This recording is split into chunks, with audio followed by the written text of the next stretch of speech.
अस्सलाम वालेकुम दोस्तों, क्या हाल चाल है। पाकिस्तान एफबीआर और नॉन फाइलर के बैंक अकाउंट ब्लॉक करने का हुक्म अभी है जी दिसंबर 30 जब ये वीडियो रिकॉर्ड की जा रही है। और इसी वीक में जो है ना एफबीआर ने काफ़ी धमाकेदार ख़बरों का ऐलान किया है। कल की ही खबर है उनकी, और ये आइंदा जुमा जो आना है जनवरी के पहले दिनों में, उसमें ये बिल अप्रूवल के लिए भी कैबिनेट में पेश किया जाना है। और वो ये है कि जी FBR to consider blocking bank accounts of non filers. जो लोग टैक्स दहिंदा नहीं हैं, जिनका कोई भी टैक्स नंबर नहीं बना है अभी तक, उनके बैंक अकाउंट बेशक वो करंट हो सेविंग हो, उनको ब्लॉक करने का हुक्म दिए जाने का इम्कान है। और ज़्यादातर ख़बरें यही हैं कि जी उनके ऊपर सख्ती की जाएगी जो फाइलर नहीं हैं, ठीक है ना। और उसके बाद आ जाएँ, यानी एक और चीज़ भी इधर ही क्लियर कर दें, किन के ब्लॉक होंगे जिन्होंने अपना कुछ भी सोर्स ऑफ इनकम डिक्लेयर नहीं किया। बैंक अकाउंट्स हैं, वहाँ पे सोर्स ऑफ इनकम नहीं है। आप जब भी कहीं बैंक अकाउंट ओपन करवाने जाते हैं तो आपसे पूछते हैं कि जी आपका सोर्स ऑफ इनकम क्या है, उसके डॉक्यूमेंट्स वगैरह भी लेते हैं। एक्सपर्ट्स जो हैं, स्पेशली अगर आपने पाकिस्तान में अकाउंट बनाया है तो उन्होंने आपसे मांगा होगा कि जी अपना ऑफ़र लेटर वगैरह दें, जहाँ पर मेंशन है कि जी आप बाहर जा रहे हैं और आपको इतने पैसे जो है इनकम होगी और आपका ये अकाउंट जो है उस काम में यूज़ होगा, ठीक है ना।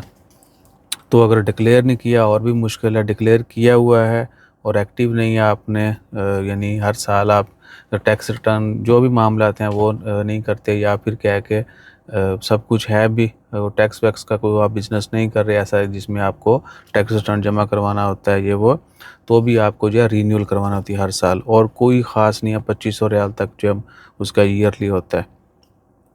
2500 रियाल बोला, 2500 रुपया लगता है, ठीक है ना। हो सकता है इससे कम भी लगता हो, लेकिन किसी को दे के वो भी 500-700 हज़ार रख लेता है।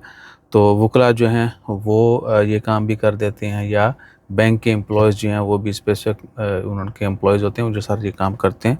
आपका जिसका भी बैंक अकाउंट है उसमें जाएँ, उनसे कहें जी मुझे एनटीएन बनवाना है और मेरा मामला ठीक कर दें। कोई ख़ास नहीं है कोई। हाँ, जब आप फाइलर होंगे तो आपको फ़ायदे जो हैं वो बड़े ज़्यादा होंगे। प्रॉपर्टी ख़रीदनी है, इन्वेस्टमेंट करनी, कहीं गाड़ी-वाड़ी ख़रीदनी है, तो उसके ऊपर जो है आहो।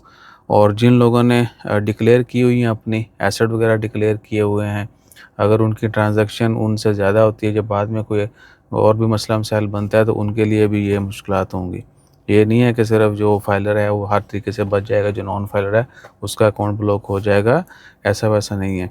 और डेली ट्रांज़ैक्शन जो हैं उनको भी मॉनिटर किया जाएगा, सही है ना। काफ़ी ज़्यादा यानी उन्होंने सख्तियों का प्लान बनाए रखा है। बाकी बीच में ये भी बताया जा रहा है कि शायद ये बिल अप्रूव नहीं होगा, क्योंकि इसमें हर आम बंदा जो है वो भी इसी चक्की में पिसेगा। तो शायद वाली बात है कि कोई ना कोई इसमें अमेंडमेंट मज़ीद हो जाए, ठीक है ना। यानी जिनके एसेट वगैरह डिक्लेयर हैं उन्हीं के ऊपर सख्ती की जाए। जो हल्का-फुल्का नॉर्मल यूज़र है शायद उसको जो है फ़िलवक़्त बख्श दिया जाए। और फाइलर बनना कैसे बनना है ये वो आप ख़ुद भी सब कुछ कर सकते हैं। उसमें क्या है कि एफबीआर की वेबसाइट के ऊपर जाएँ, पूरा प्रोसीजर है। अगर आप खुद से सब कुछ करना चाहते हैं तो वहाँ से आप खुद भी ऑनलाइन कर सकते हैं, अदरवाइज़ किसी की हेल्प ले लें।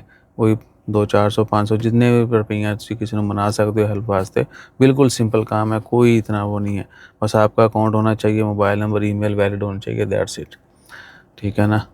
और क्या है, और इससे रिलेटेड तो फ़िलहाल कोई नहीं है। जैसे कोई मज़ीद अपडेट आएगी वो आपके साथ शेयर की जाएगी।